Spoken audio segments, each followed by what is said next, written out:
nga nagituya po kita saan pa'y anakonviktar.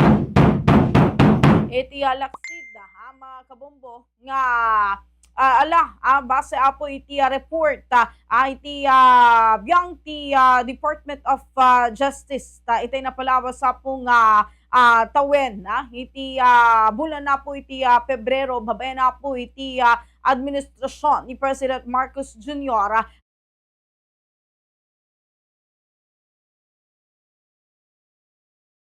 6% di nagngatwan dito po conviction rate tayo dito pagilyan tayo nga Pilipinas mga kabumbo.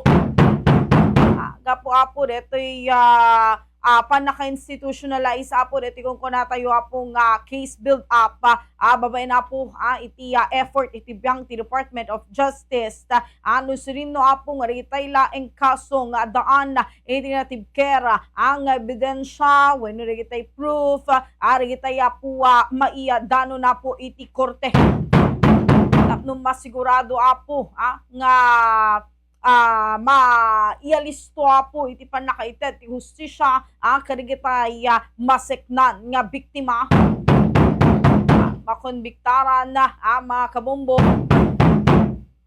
iti kabitan ang panawen mga kabombo or this is a reform dito pagilyan tayo Pilipinas may panggap po iti justice system nga nabayagan na po nga bagbaga iti speedy trial House PD the speedy trial dito pagilyan tayo po nga Pilipinas. And of course, saan laing nga po iti pagbaludan, matapno ma-decongest, ritaya po kaso, iti biyang nga po ti korte. May naiga po iti reto nga banag, makainuman tayo ito po ni Attorney Elrinio Kid Castro, ken kastapay po, hindi ito pa'y mapagsasaritaan, ti may panggepa po iti freedom of freedom of expression and freedom of the press. How absolute kadi apo ti makunkunang freedom of expression or freedom of the press kaya't nakadi apo sa enday toy ano ko na tayo apo nga freedom ket nawaya tayo apo nga mangibaga amin no ana digitay kayat tayo apo nga ibaga ang runaan na apo iti biyang digiti kaskanyam iti biyang apo iti media digiti daduma pa individual adong platform or platforms itatan mga kabombo haan laing ritaya po chismis wano agsasarita unak kuma iti kalsada nga ti muda babay na po iti reto ikata nga panangi bagada kariti kayat kita panang express or panang exercise po iti freedom of expression.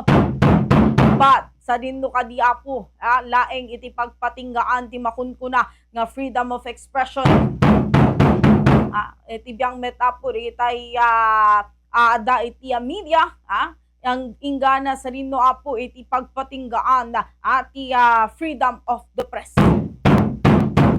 Makainuman tayo ito apo ni Attorney Kid Castro may nagbit lang itireto nga ba nagkit amin tungkol da po karito dito nga tupiko tayo hindi ito po sublyanan together with Attorney Elrinio Kid Castro ito nagsublia po ti programa tayo Duralex Edex ipapumbo dagiti problema ken irregularidad inibukod yu alugar saan nga aktwaran dagiti maseknan nga opisyal ipapumbo dagiti ilimlimed nga illegal nga aramid kasiri panagkuniber ken nagdudumang nga irregularidad saan nga agbuteng ibugsilan ken takwaten tayo dagitoy babaen iti ipabumbo no adda problema ipabumbo.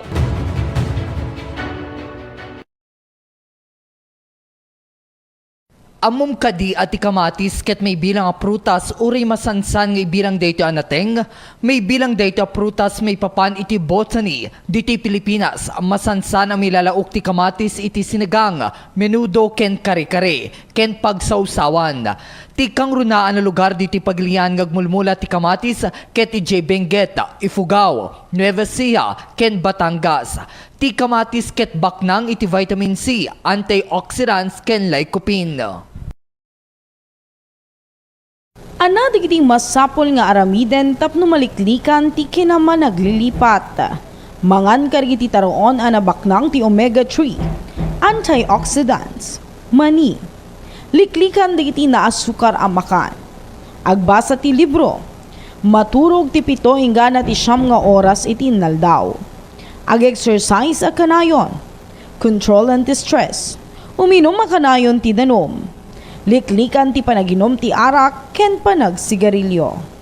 Ni Dr. Fe Del Mundo, tinang ibasdek iti kaunaan nga Pediatric Hospital iti Pagilian. Ken isunat ti mabigbig, anong develop iti moderno awagas, iti Child Healthcare System diti Pagilian. Isunat pa iti mabigbig nga inventor iti incubator. Amuyo kadi, ati pipino ket ado, dagiti maipaay na nutrisyon, ti bagi iti maysa a tao. Umuna, makatulong ang makakupintas ti kudil iti maysa a tao. Kaya nang agasan iti sakit ti ulo. Makatulong iti panakababangar ti utot nga parnoyen ti panagsakit ti puso. Makatulong pa iti panangikisay ti asido iti tiyan. Nasayaat nga agas para ti ulcer. Ken tumulong amang regulate iti sirkulasyon ti dara. Tips tapno maliklikan ti agbalin nga biktima digiti mandurukot. Kabil mo digiti napateg nga banag kas iti pitaka, kwarta, ken cellphone iti bag mo, ken kanayon nga dulin, iti sangwanam ken kanayon nga bantayan. Dagiti sintomas ang makapaspasar ti hyperthemia ti maysa nga tao. Umuna, saan na makapagsarita nga nasayaat wenno nalawag. Maikadwa, saan na makontrol ti panagtagerger ti maysa nga individual. Maikatlo, makapasar ti panakaulaw, arig na nakabanbanog ken disorientasyon. Ken maikapat, tapan nakapukaw ti memorya.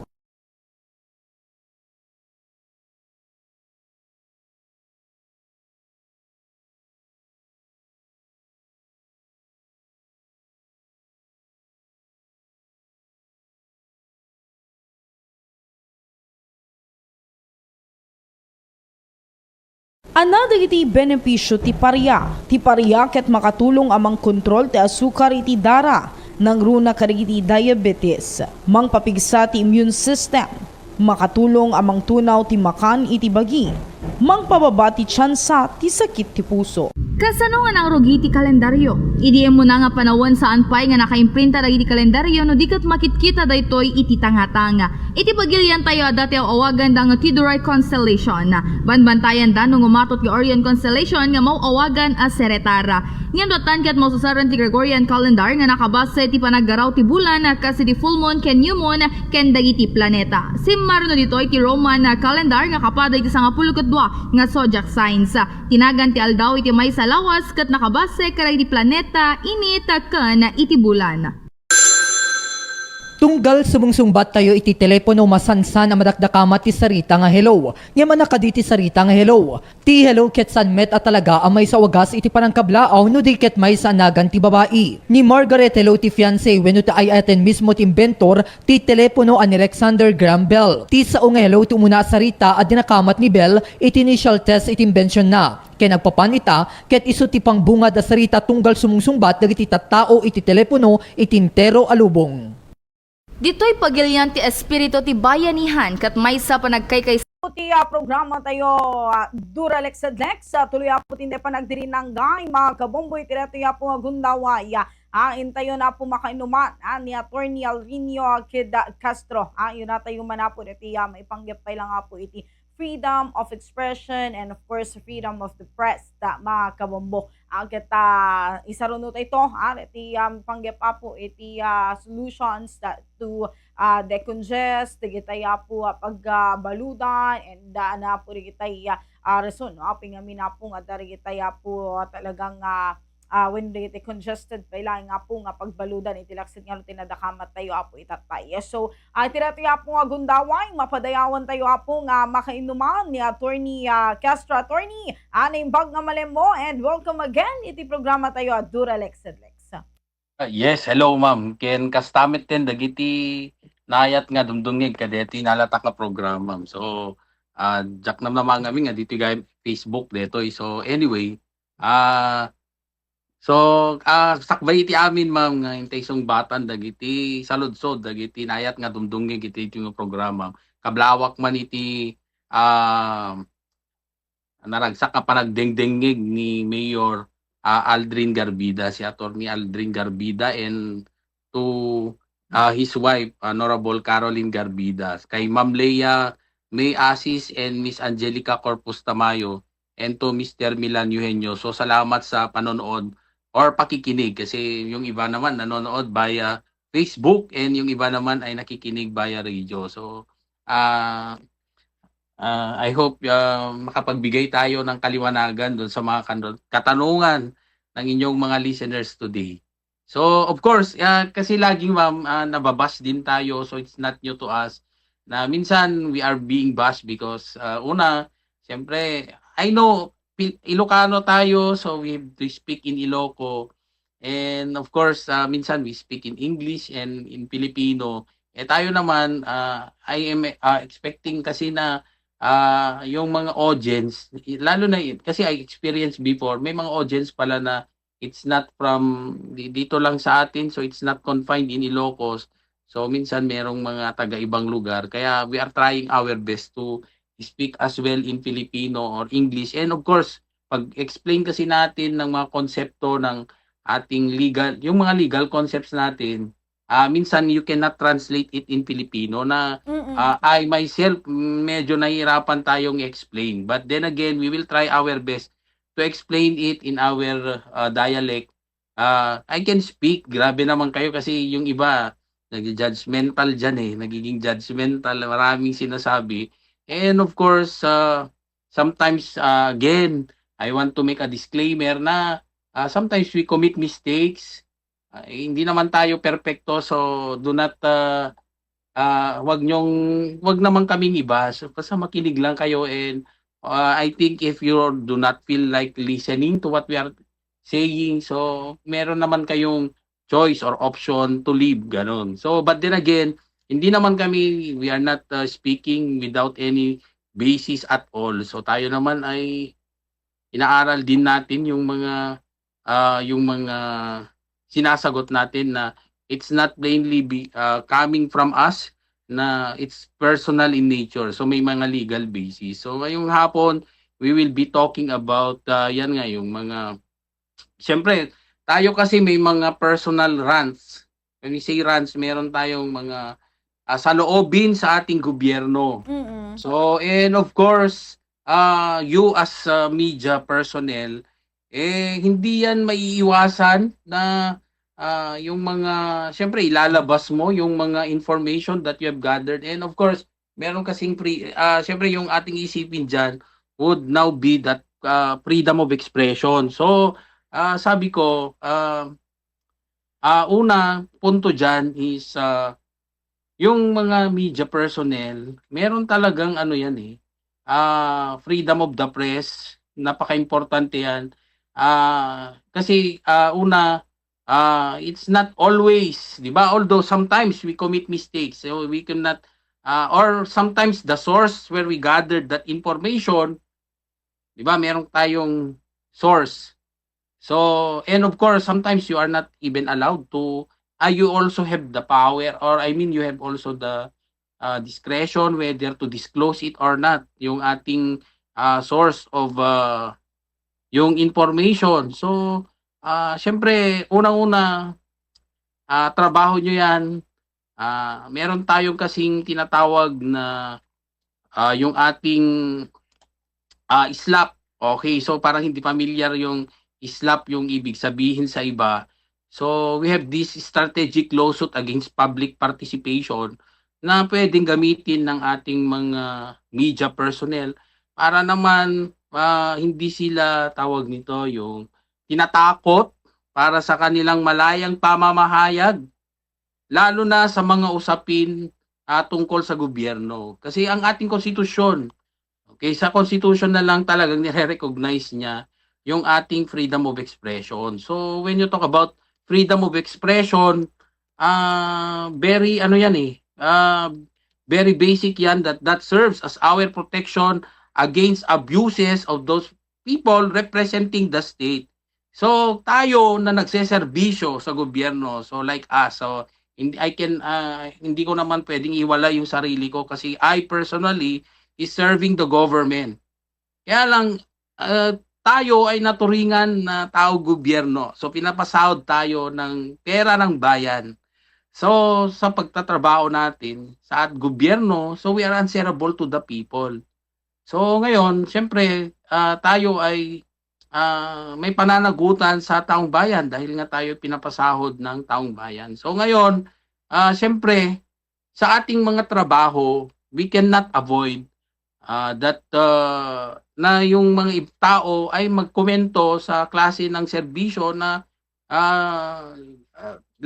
yung klase ng serbisyo na binibigay natin sa taong bayan. Lalo na kung meron tayong mga anomalya na ginagawa sa gobyerno, so syempre ilalabas ng ating media.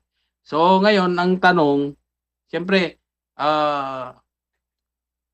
ang tanong ng mga ano kasi tayo, 'di ba, lalo na yung mga netizens, lalo na ngayon, lalo na kayo ma'am kasi yan talagang trabaho nyo to bring out yung mga issues relating to the government. So ngayon, siyempre, pag may nilalabas kayong information through your news report or through your opinions, diba? So, mayroon kayong nilalabas.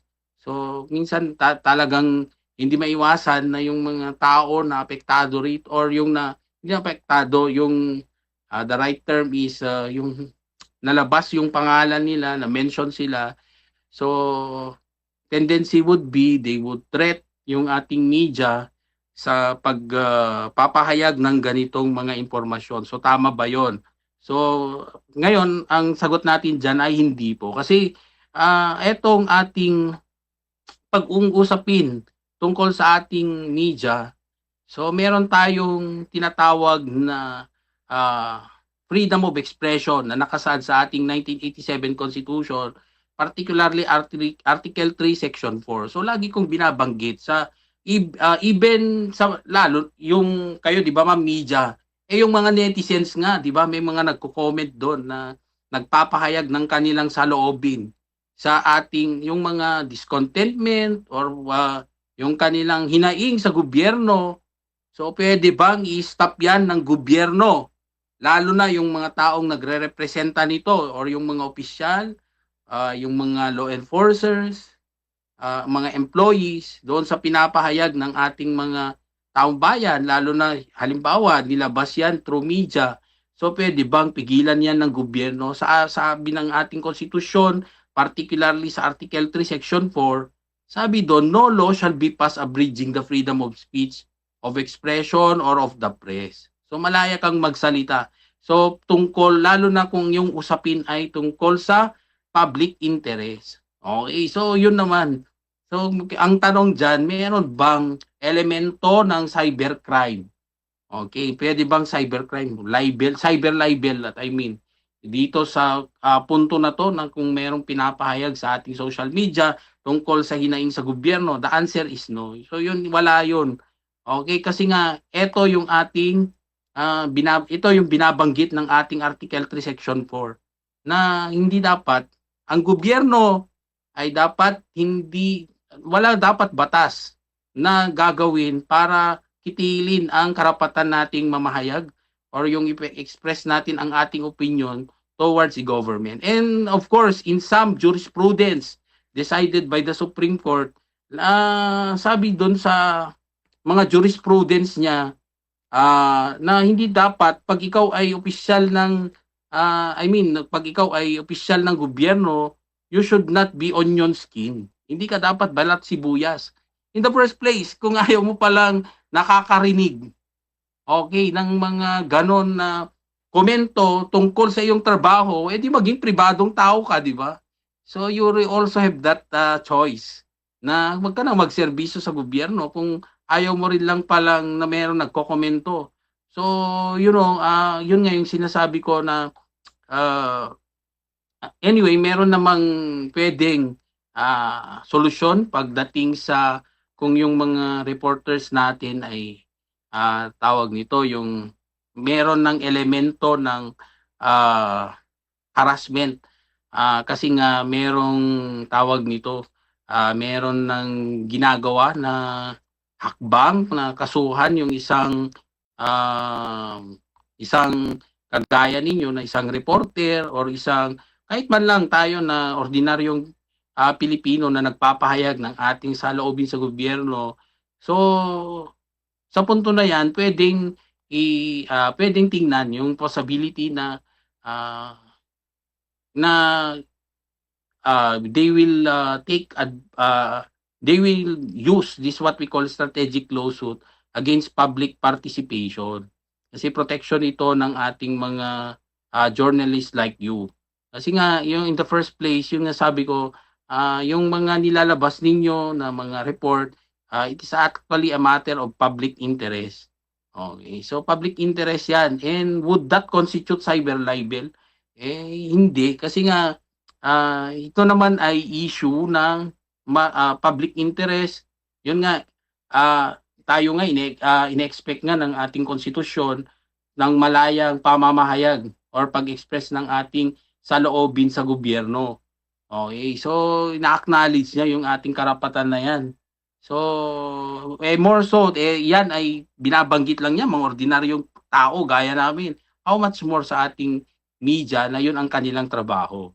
So, yun naman, yung gusto nating liwanagin dyan. Kasi, and of course, ulitin natin yung sinabi ko nga, pag nasa gobyerno tayo, so we should not be onion skin or balat sibuyas. So, kung merong komento yung ating, kung may komento yung ating taong bayan or yung media tungkol sa atin, and at that point, pwede naman nating liwanagin yung ating punto.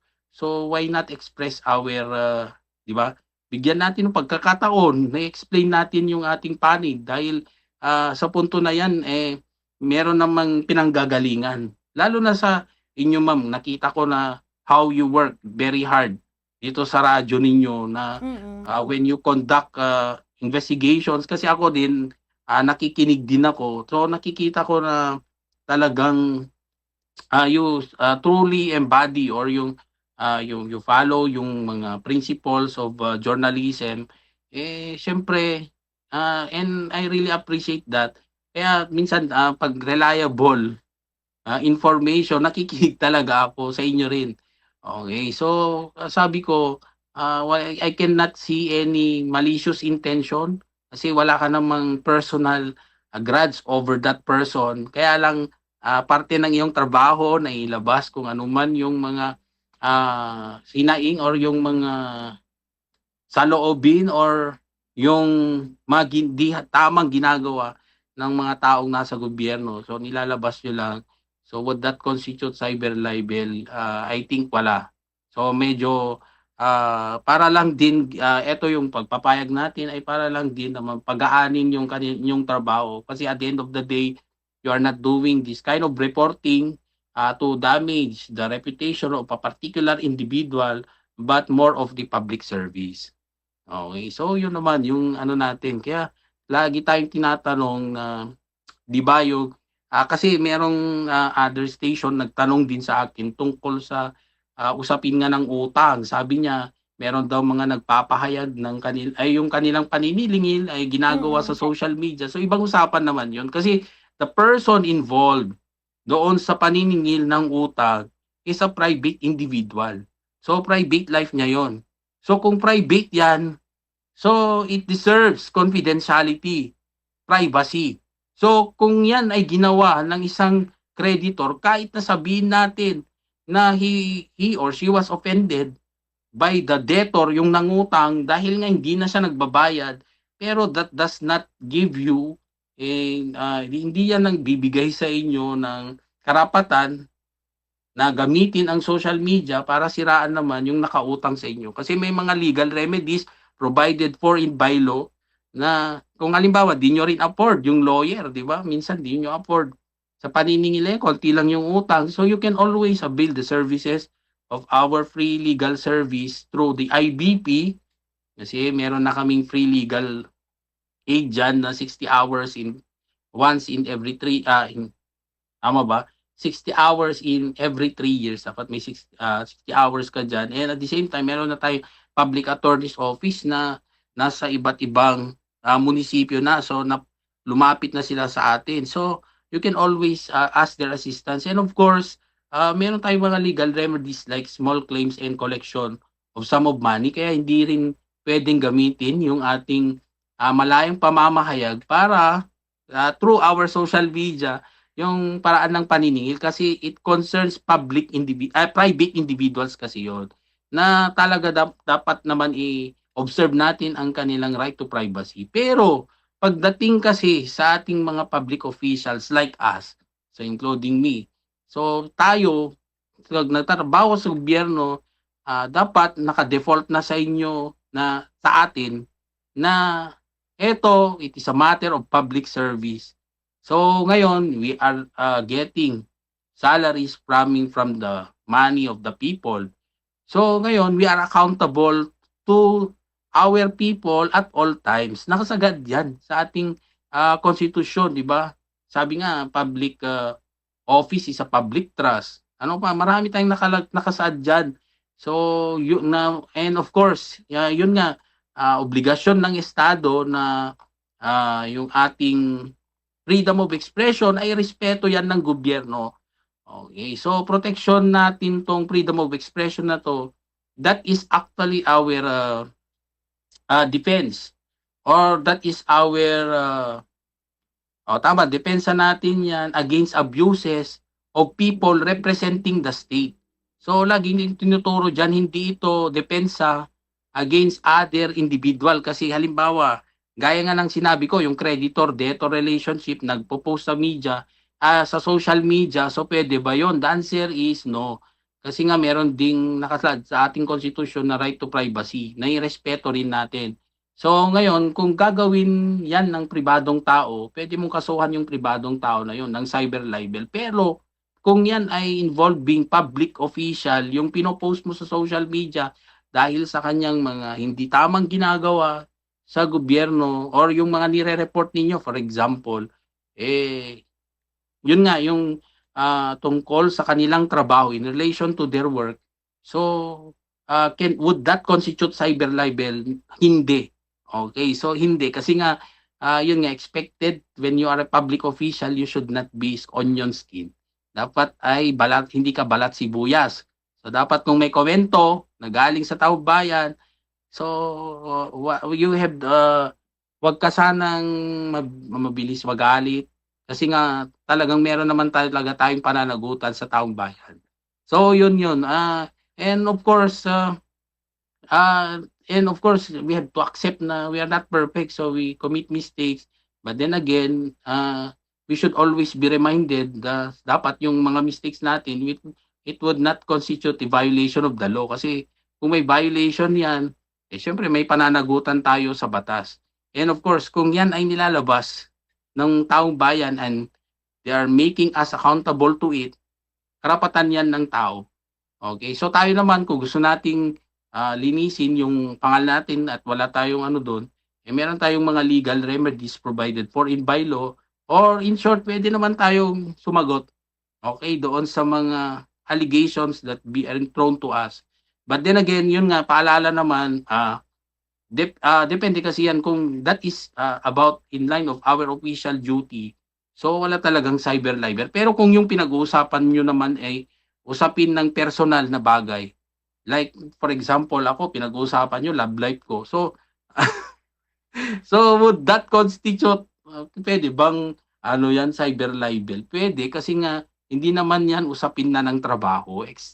Outside of my personal, hindi, that is already outside of my professional work or yung in line of my official function. Pero kung yung personal na buhay mo ay meron pa rin connection doon sa inyong trabaho kasi nga hindi ka nakakapagtrabaho ng maayos dahil nga sa masyado kang paano bang example yan? Halimbawa, yung inyong love life ay naapektuhan na ang iyong trabaho, hindi ka na nagtatrabaho ng maayos dahil nga sa iyong focus sa inyong love life. Panay So, date ngayon, po ng attorney. Yeah, so kung may mga ganyang issue na, so pwede bang questionin yan sa isang opisyal? The answer is yes. Okay, kasi nga meron ng relationship ng yung personal na buhay mo doon sa yung trabaho na naapektuhan. So ganun lang yon.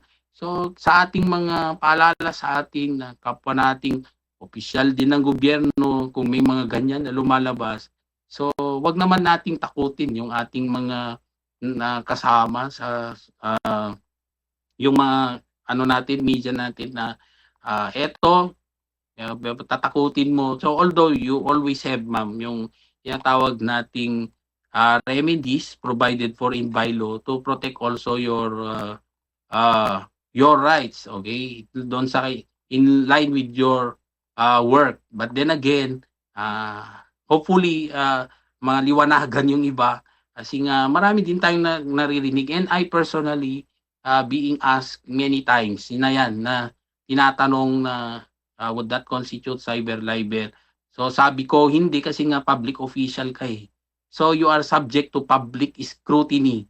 And of course, it's a matter of public trust. So dapat we have to be reminded that we are accountable to the people at all times. Okay, if what they are raising as an issue is an issue of matter of public concern in relation to our work. Pero kung yung usapin ay yung personal na natin, okay, hindi po pwede. Kasi personal ko yun eh. So wala nang pakialam din naman ng ating taong bayan yung tungkol sa ating personal na buhay. Pero kung yung personal na buhay natin ay meron pa ring koneksyon sa ating trabaho, hindi na tayo nakapagtrabaho ng maayos, or ginagamit natin yung ating relasyon para makagawa ng hindi tama sa gobyerno, so pwede yan ay pwedeng pananagutan pa rin natin yan sa taong bayan na it will not constitute cyber libel. Okay, attorney. So, attorney, what if, kasi adari kita yung sitwasyon nga ating public official, he or she owned private company also, and then nagka-problema kalidjay nga private company, and then of course as the owner kadijay nga kumpanya akit isuna iti ma-question attorney, and then of course kabit bit-bitan na lata DJ position na attorney, then syempre makomentaryuan kada amin iti yang ti kastoy iti yang ti media attorney. So ada kadi iti okay lang kadi DJ Nukwa attorney, kasi private company but DJ tinagka problema, DJ tinaadaan iti issue, but as a public official, of course bit-bitan na lata DJ position na attorney. Okay, so eto naman, ma'am, pag usapin yan na syempre meron din tayong kung yun kanyang, 'di ba, meron tayo kasing private life that of course it should be respected as well. So although sabihin nga natin meron tayong posisyon sa gobyerno, pero ang connection kasi rito, bakit nagkakaroon ng issue or na pinag-uusapan, it's because of the presence of conflict of interest.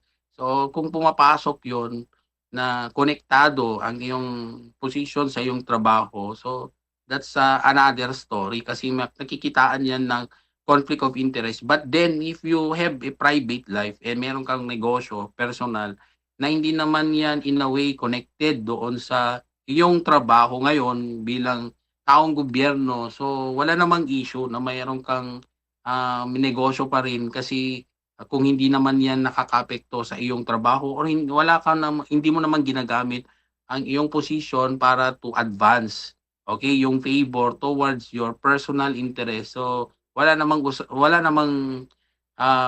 problema doon. Okay, kaya lang kung meron na talagang nakikitaan ng conflict, that will be the time that an issue will be raised. Kaya lang yun pa rin, at the end of the day,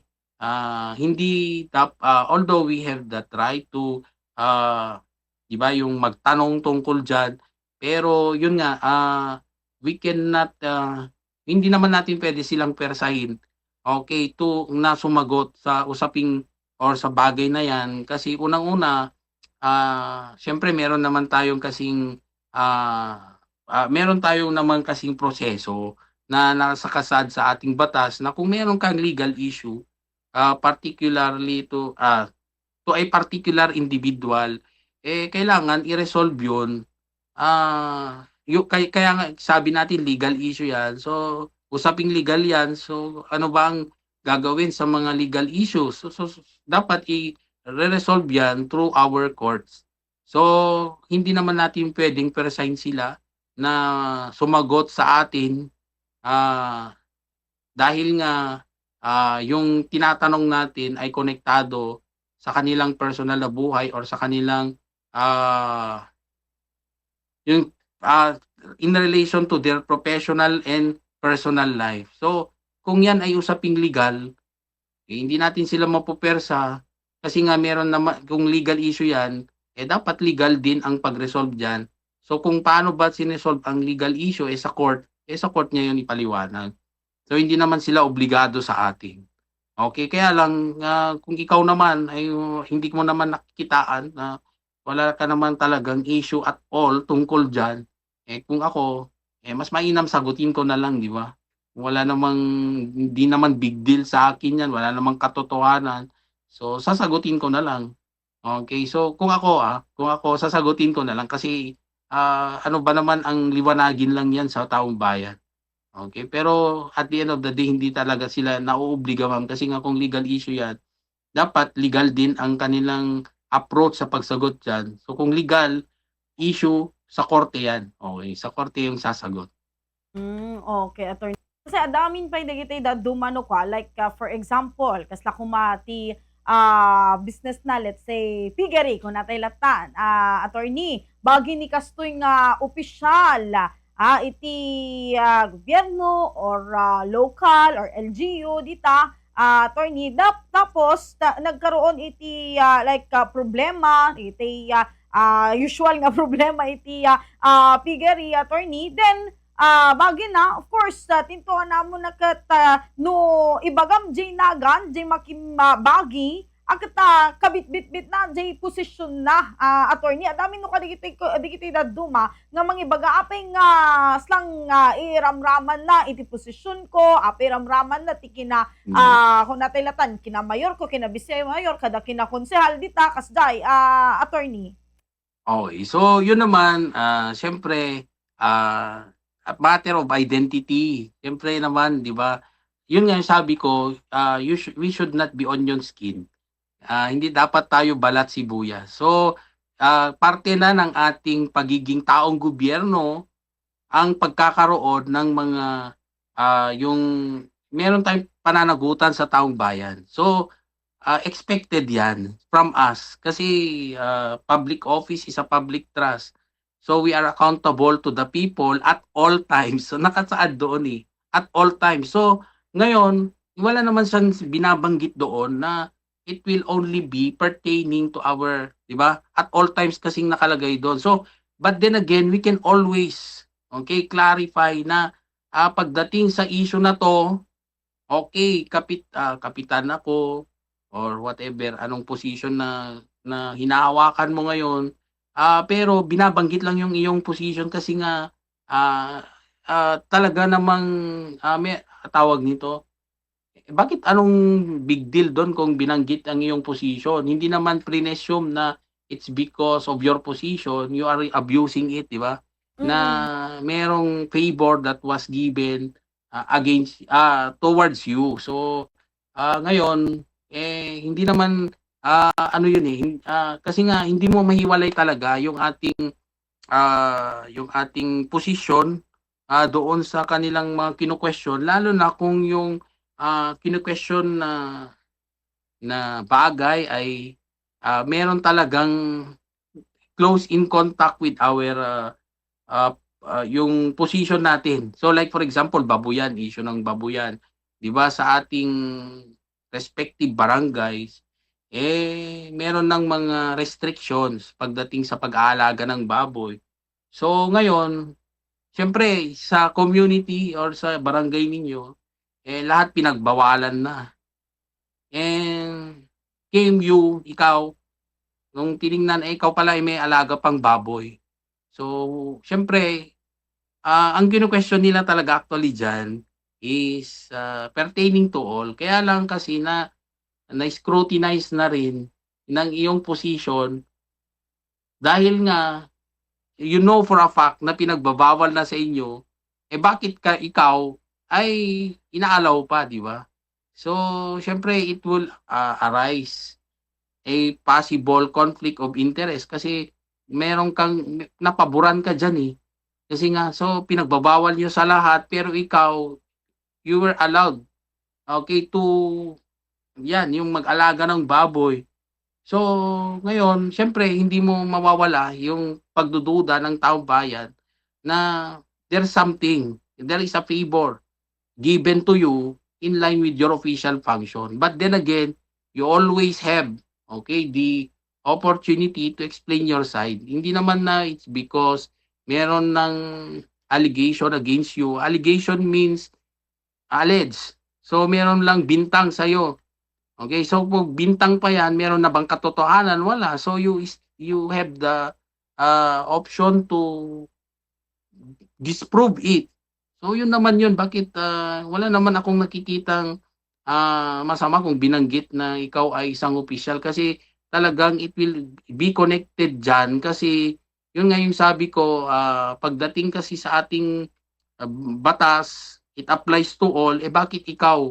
Bakit kasi nakakapag-alaga ka ng baboy, alam naman ng lahat na pinagbabawal na sa iyong barangay. So meaning, there's a favor that was given to you in line with your position. Tama ba, ma'am? Di ba?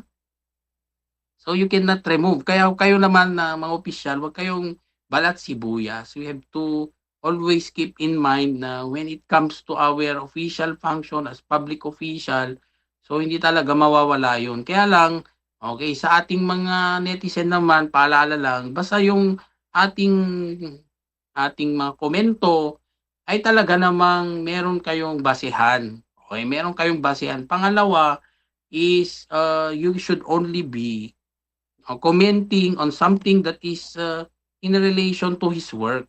Wag yung personal niyang buhay kasi minsan nagbabasa ko rin yan sa mga comment maliit ang ano niya, mga ganyan, hindi naman yan related sa kanyang official function yun. So, syempre, nakakasira din ng imahe ng isang individual. And, of course, yung mga ganyang komento, tapos pinopost nyo pa sa social media, at kung ano-anong mga masasamang salita yung sinasabi nyo dyan. So, although our Constitution is giving us that right to freedom of expression, pero meron namang limitation yan. Dapat yung ating pinapahayag ay dapat in line with their official function, hindi yung personal nilang buhay.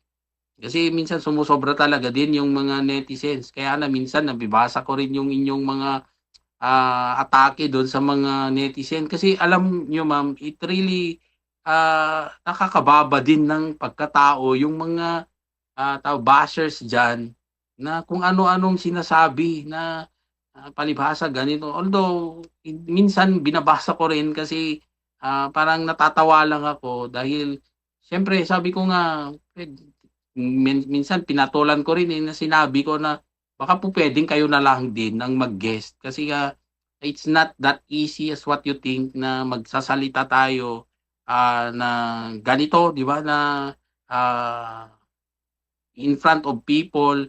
And of course, dapat quick yung ano mo rin to capture the question para masagot mo ng tama.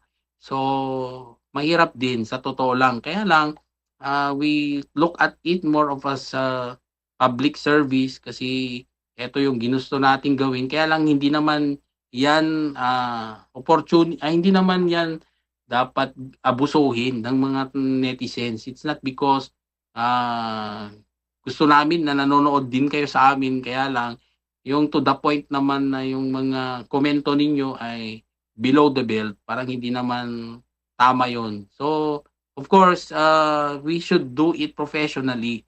Pagdating sa ating mga komento, dapat professional pa rin. Hindi yung mga kung ano-anong komento na hindi naman in relation to the topic.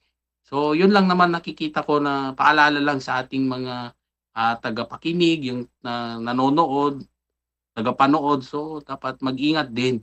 Okay, so yun lang naman. Pero pagdating sa mga opisyal, nako, dapat lagi nating tatandaan na we have to be reminded. Inaaral yan laging tinuturo yan pagdating sa pagpasok mo sa gobyerno. Tinuturo yan yung ating, if I'm not mistaken, yung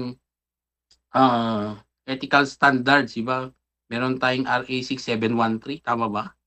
Parang mali yata ako doon Pero yung RA 6713, syempre, yung ating Code of Conduct and Ethical Standards for Public Officials and Employees, so nakasaad dyan. So laging binabanggit sa atin that yung ating yung pinag-uusapan ang tungkol sa trabaho natin sa gobyerno, we will always have to uphold public interest over personal interest. Kaya kung pinag-uusapan yung ating pag-aalaga ng baboy ay nakakasama sa ating barangay, so always keep in mind na we always have to put upfront yung ating public interest over personal interest. So kaya nababanggit yung inyong posisyon dahil nga yun nga public service yan yung yung dapat priority doon is your public service over your personal interest. Okay, attorney. Okay, attorney, sakbay nga inta itultuloy, dito itupikuta, dapat iti may sa attorney. Nga masakbay itireta, hindi pa lang iti technical control.